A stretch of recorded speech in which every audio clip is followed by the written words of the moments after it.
snackablementalhealth.ca. This is Brandon Hahn here with Karen, and we're rolling with our first official. Yeah. We've been saying this for a while and recording it for a while. This is the podcast that we're going to get rolling on 3 platforms to start with. Right. Well, 2. One is snackablementalhealth.ca. The other one is the 89.7 podcast area of the 89.7 FM website. And then we're going to go straight to Spotify and hope we can get on other platforms like SiriusXM or Apple, and we're search engine optimization is what we're keen on. And today we have Karen as well as my illustrious co-host and Dr. Robin Whale, who is a force in chiropractic and better health, mentally, physically, emotionally, spiritually, ethereally, metaphysically, wow. He's I just went down. I'm eating Timbits. Karen was just humiliated because we've got a box of Timbits here, and he didn't have one, and I've had like 13 of them. I ate a lot when you left the room. I'm not gonna lie. And you ate all the good ones too. Yeah. So yeah, Dr. Robin Wales here. He is someone I met, I believe, officially met in the early 2000s, and we've been connected ever since. And Robin's worked wonders for me, both with my physical body, my coherence of the world, and my connectedness to the universe. And if you want to get all that out of the way, Robin, how do you feel about that comment? That's very kind. I mean, I've been working with people in chiropractic and healing for about 32 years, and I've loved watching people. You know, the older you get, the more you realize it's people healing themselves. And you just offer them the opportunity, and you become, I would say, less of a doctor, more of a guide, and you learn to use more of what I would say the feminine aspects, which is more the nurturing and the kindness and the gentleness, and less of the fierce. Less caveman, more nuanced caring, and look for the subtleties, right, of what someone really needs, and how you can say less but help more. And we've joked constantly. I lost my mom, but we joke. There's that kind of darkness there, but we did joke because both of our moms weren't doing well at exactly the same time. Yeah. So we decided to make a bet.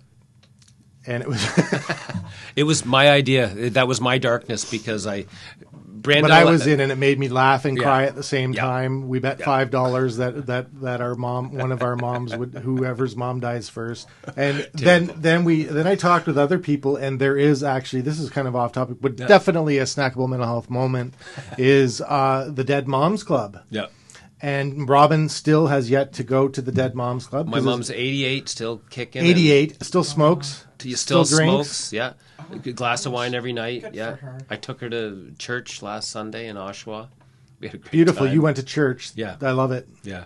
And what did you think of church? He was amazing. There was The sermon? There was a fantastic he was Bahamas Anglican minister who did hands-on healing.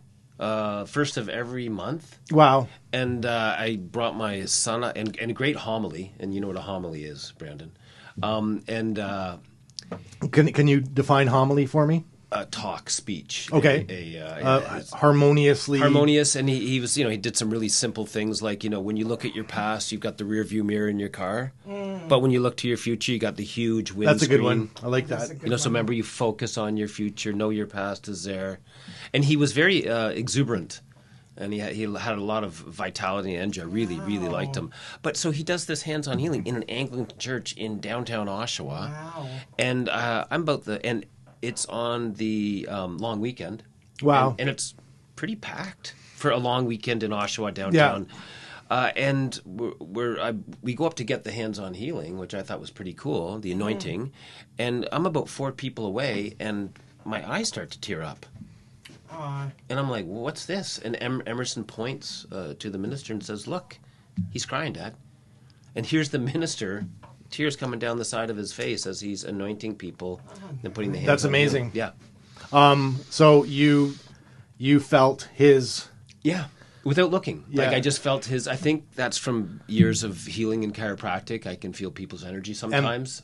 Empathy. It was commiseration, yeah. sympathy, all that stuff. Yeah. Yeah. Connection.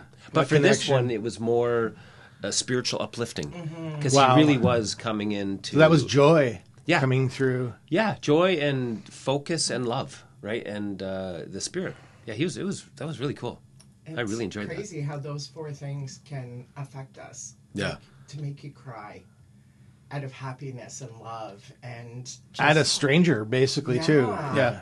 the So sincerity of it. when you know, like I was on a date ages ago, like early 2000s, and we were at a show, and I was talking to this stranger outside, having a beer outside of the concert, and the guy backed away from me 2 feet, and the date I was with said, "He just felt your pain." And I was like, that really, I still remember that moment. I was like, really, how does that, because he almost welled up and like very, Yeah. in kind of in a different way. But yeah, I was like, wow, okay, how did you know that? Yeah. But I was very affected by, I'm a very sensitive by nature, but almost like hypersensitive. But normally when I connect with somebody, it's very rational and very very universal, I guess you would say. Like I was going to bring up the Dead Moms Club. We've shared that element with a lot of people, because as we get older, we're losing our parents and losing our connection to them in the real world. There's no meetings, there's no sign up list, there's no bringing coffee to a place and reciting some kind of mantra. It's just there is a club, and you just know when someone's in the Dead Moms Club, which is it's both funny and heartening at the same. Yeah, wow. There is a club. Yeah. And guys need to make light and make jokes of it, Absolutely. and they need to cry and connect with their emotional body as well. But both. Yeah. Yeah. Karen, this gentleman, I've very rarely seen him with any type of anger in him. Wow. But he spends no time in my house with my wife and I. Yeah, his wife makes him cry all the time. She's my private button pusher, and and thank God for her and all the, and a strong woman as well. Yes. Good for her. Yeah. And very funny. Yeah. Good for her. Dance, sing. Actress, Smile with her heart. dancing. Yeah, also, I did write this down to talk about. She is also a chiropractor. Wow. Yeah. So, how did you guys meet? We met at a when you have to write your boards for Canada to become a chiropractor. They need people to come and to watch you as you're doing your boards, as you're doing adjustments or doing a diagnosis in a room. You need doctors there to make sure that you pass your boards. Okay. And we were in a gymnasium. And was this Chicago or was this? No, this was Toronto. Downtown. Oh wow. Yeah, Toronto. And because I know you had your education at the 1 year in Chicago. 1 year in Chicago. And then 3 years at the Canadian school. Okay. I transferred back up. Yeah. Chicago was cool. And we met in the gymnasium, and it was kind of a little bit love at first sight to a certain love at first crack. Yeah. And I was biting into a muffin. Oh. And I have a big mouth, and that really caught my wife's attention. Yes. That's literally what she knew that right away. She knew that right away. And then we met in a room together, and she was very demure and embarrassed, and then we met afterwards, and then brilliant. And she was meant to be married in October, and this was pretty wild. Whoa. That's soap opera stuff. Yeah. And this we met in May. Falcon Crest. Yep. Wow. Dallas Flamingo Road. So the weekend that she was supposed to be married, we were in Hawaii at my brother's wedding. Wow. Wow, that's incredible. Yeah. What a story. Yeah, isn't that bizarre? Wow. And I have a connection with his wife as well. We both grew up in the fabled town of Brampton.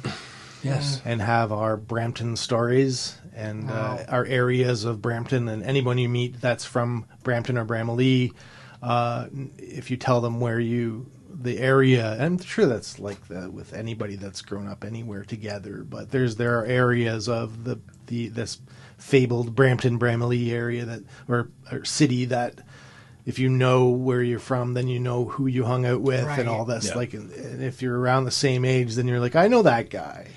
It's kind of a weird thing. Like, not a lot of people can say that, this happens every once in a while. So if you're from Brampton or typically Bramalea, you're like, what section did you grow up in? Which is, and that's how your wife and I made a connection. Is that like the Toronto? Oh, I grew up in Jane and Finch. Exactly. Oh, I knew this guy. Or, If you're this around the same age and you grow up in the same kind of area, even if it's like in the area, Jane and Finch, the beaches, all that, through what what bars you went to.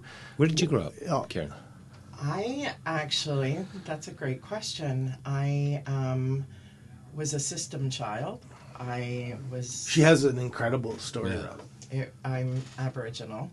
So I had 17 moms and dads. Wow. Yeah. So I've been everywhere as far as Denmark. I even lived in Denmark for a year. So I don't have roots per se. It was reserves. It's almost like military children, like what I mean? Like, so you just move everywhere. With my garbage bag of clothes. Wow. Well, it's got to start. You got to start somewhere. Got a lot under my sink. You never know when you got to move. But seriously, yeah. So, but I do love to hear people's stories of when they grew up. Where'd you grow up? Yeah. Well, the main question I want to ask Robin is, what does he want to be when he grows up? A writer, I would say. Okay. Yeah, I do still want to write. We discussed that a couple months ago. Yeah. He is getting his book out. Nice. He's starting. I want to grow up one day and be like Brandon, right? Write books. Who doesn't? Yeah. Right? Well, yeah. If I was looking back at myself, I'd be like, yeah, I want to be that guy. Yeah. Just kidding. Oh, it makes There's a me lot wanna I would write a change. book, Yeah. too. Well, It sounds like you would have a pretty powerful book, A Karen. New York bestseller. Yeah. I'm pretty sure. Yeah. Pretty sure. Just name it Karen. Wow. Yeah. And then put that haircut on it though. That is notably the Karen haircut. There's I was born in Sault Ste. Marie. My husband Wow. is from Sault Ste. Marie. And we billeted 2 Native Americans that were fresh out of that system. Yeah. And they were Gilbert and Peter, and Did you know Gilbert? that was good. That was fast. But 1967, and they stayed with us for about a year and a half, 2 years. Nice. And so I've done vision quests. I did Nice. 4 days in the forest by myself. Nice. That's tough. Yeah. With no water. With just water, no food. Yeah. And then I think it was because they babysat me at such a young. This is my guess that I had that connection. I've done sweat lodges. I've done a bunch of the native stuff. Years later, Peter ended up contacting my dad, and because he became a chief of his place out in his tribe out in Quebec. Wow. And he thanked my dad years later. But he said up until that point in time, all the white men were bad, right, in the schools, the residential schools. Yeah. But when they met my dad and my mom, they were just good Anglicans, good people. He realized, they're not all like this. Right. And they, safety came in, and That's where I want to cry. Yeah. Like you at the It was beautiful being that part of their story. Yeah. That's beautiful. Yeah. I think I'm going to have a toast. When you brought up vision quests and sweat lodges and all that stuff, I still use this every day. Robin told me a story, and the theme of the story is seeing the hat. Robin was doing something at a campfire in the middle of a forest or some kind of, tribally drum circle, beautiful experience, and he was wearing like a fedora or some kind of lid, and when he walked out of the forest, he realized he didn't have it on him, and he went back into his mind, and he said, "See the hat." And this is like in the middle of the night in a forest. in the bleak darkness, Right. went back in and with this see the hat on his mind and just retracing his steps and hearing different sounds, and then he did indeed. Coyote, wolves. Yeah. And it was my dad's felt hat, and it meant so much to me. And he found it. But I had to go to the nth degree of fear, and I'm Seeing not going to that. find it. No, I went all to the end of where we were, like, and I probably traveled at night in the cold for probably an hour. Wow. Wow. And then at that point in time, after I'd let go of all the fear of loss over the connection with my dad and the felt hat and everything else, that's when I was like, see the hat. See the hat. But I had to go through the fears first. Yep. You know what I mean? And then see the hat. And then when I came back, it literally was 100 yards from the car where it was parked. It was right at the end of the journey, and I hadn't remembered where we'd ran down a hill, and it come off my head. So the reason I brought that up, he told me this story, and it was so encapsulating, and I was like, you know what, this is something I'm going to adopt. And whenever I lose something, or whenever I set something down, Yeah. whenever I set it down, like the phone or your keys or your wallet or your smokes or your lighter or your beer or whatever it is, your shoes, see the hat when you the immediacy of that. Right. And then if you do misplace it, you do know exactly where it is. Right. The other part about it, we have another funny story, is I lost my cell phone at a party one Oh my time. gosh. This was like Have ages cell ago, phones but It's one of my when I favorite had stories. and Robin and I were driving home, and I was like, "Where's my phone?" And he started laughing because I think he knew that I left. Like he suspected I left the phone at the party because I didn't know where it was, and I had that same bag Wow. with me, and I was like, rifling through the bag every 5 seconds. I know it's got to be in here, and Robin just couldn't stop laughing. Well, because he did it for an hour. Did he mention that part? No. Yeah. No, he forgot to. Yeah, an hour. Right? So it just got The more. whole way home. And my laughing did get a little bit more maniacal at certain points, just because I couldn't. Brandon, and then I was like, "You're gonna find your phone." Yeah. Like, and then I had great certainty, right? This is before See the Hat.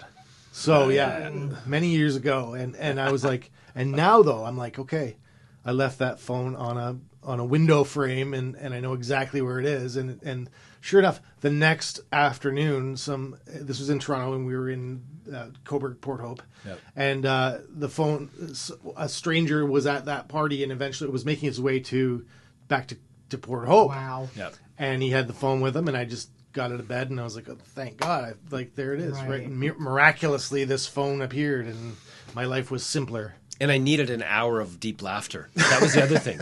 I needed that. And Brandon, Where was I back then? This would have been fun. Yeah, times. I know. My gosh.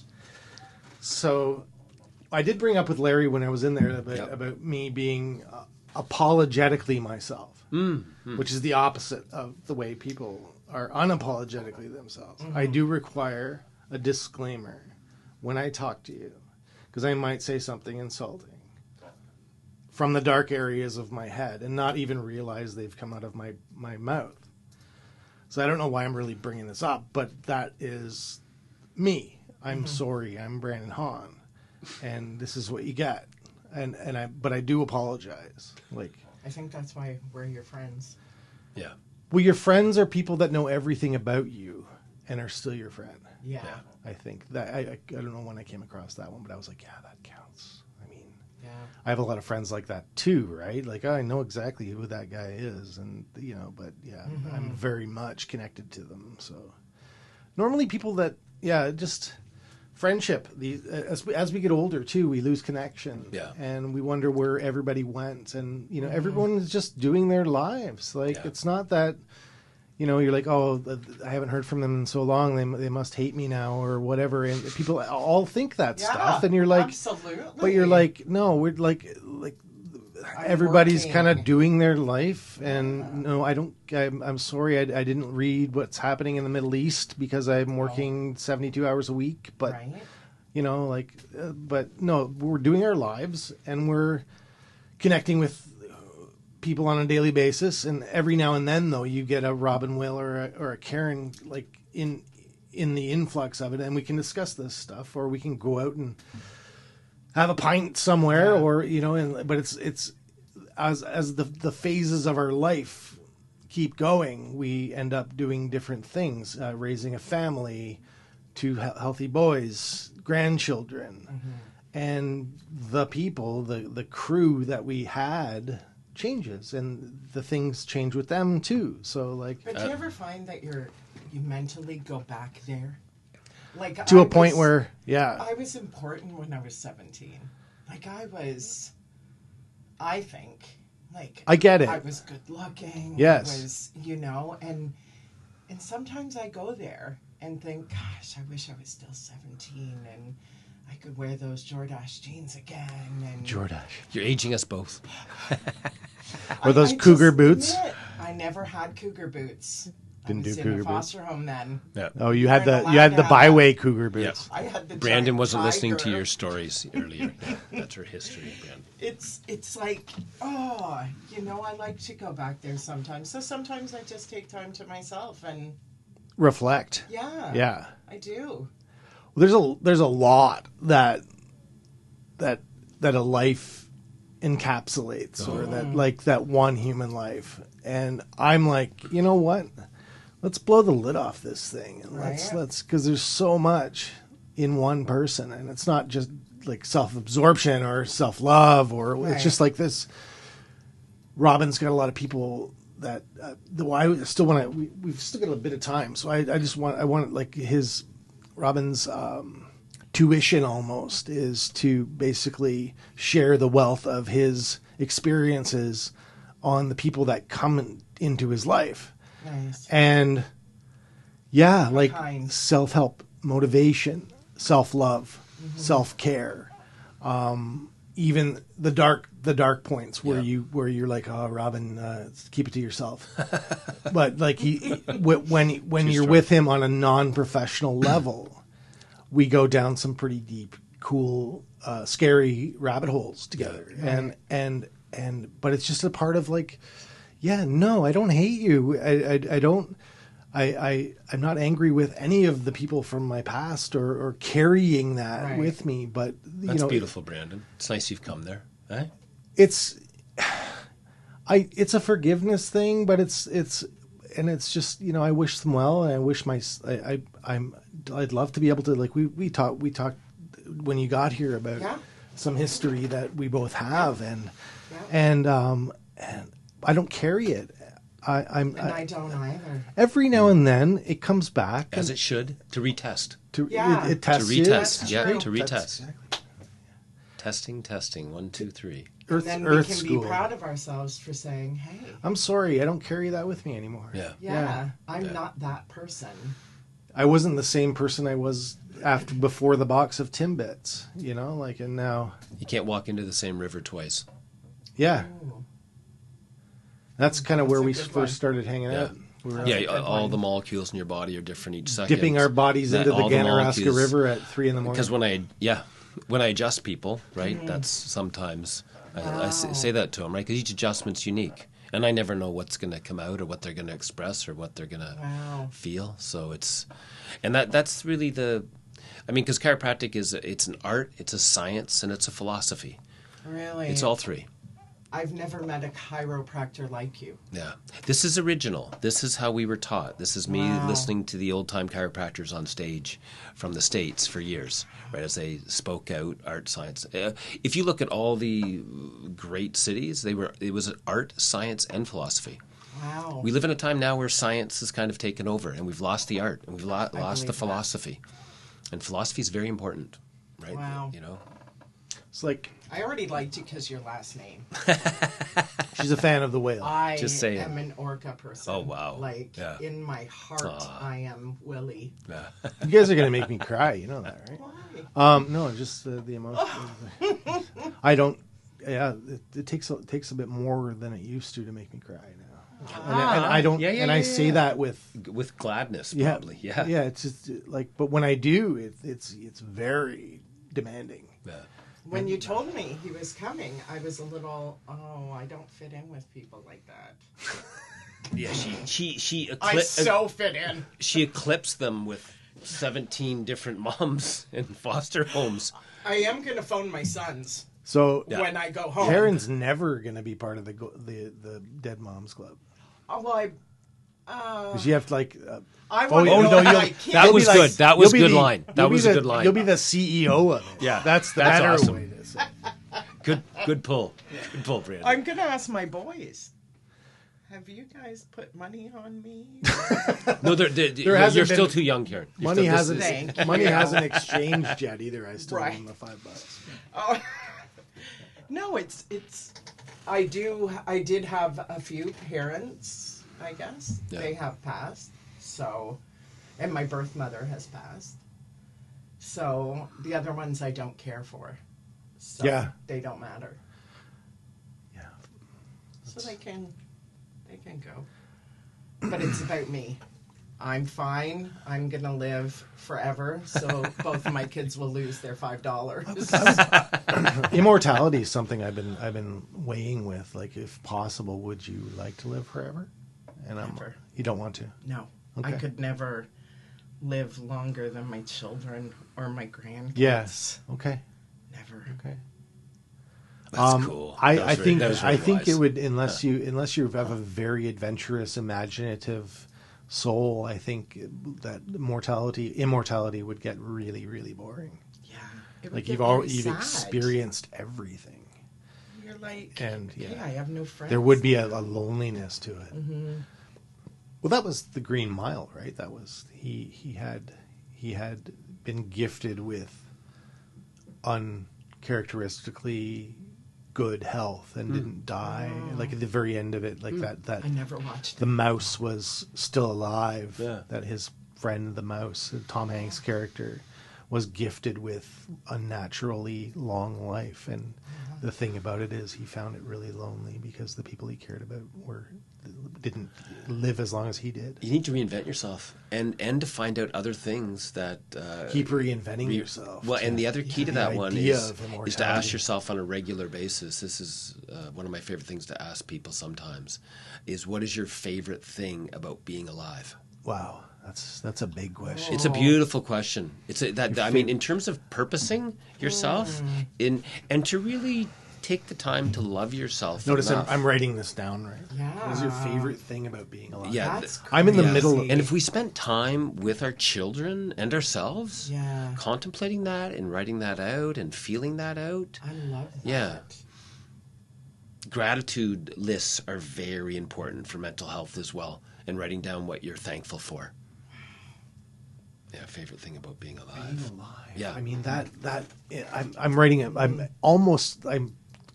I've completed the writing for my second self-help book. Yay.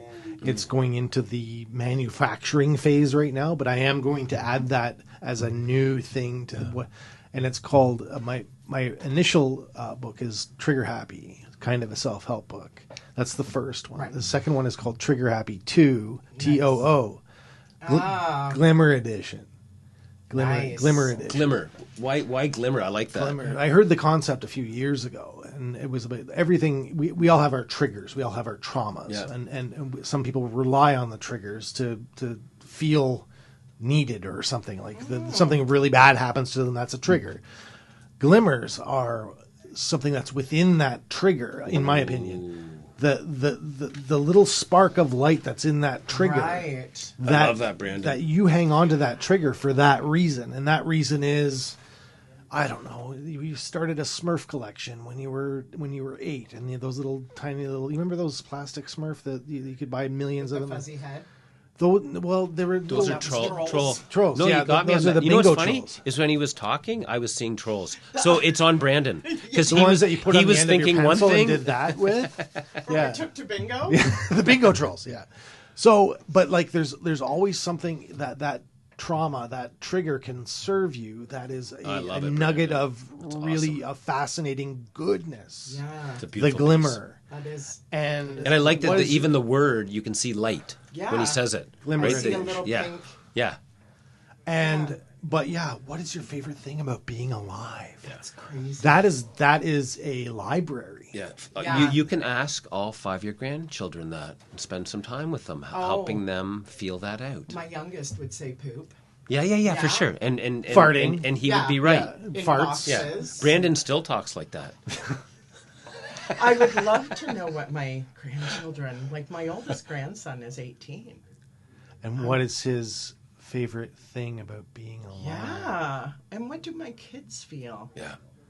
That's, Yeah. what do I feel? Ah. I love that. That's a great I've learned question. so much. That's a great question. That is a fabulous question. Do you want to end there? Sure. I mean, yeah. what is okay for anybody that's listening to Snackable? Yeah. Snackable Mental Health.ca, 89.7 FM, soon to be on some other platforms. Yeah. We're going to end here with Karen and Dr. Robin Whale. Amazing conversation. We're still in snackable range. We've got about half an hour. And snackable by meaning I want to keep them short and concise. Mm-hmm. Sweet. But I'm going to leave you on this question. What is your favorite thing about being alive? Jeez.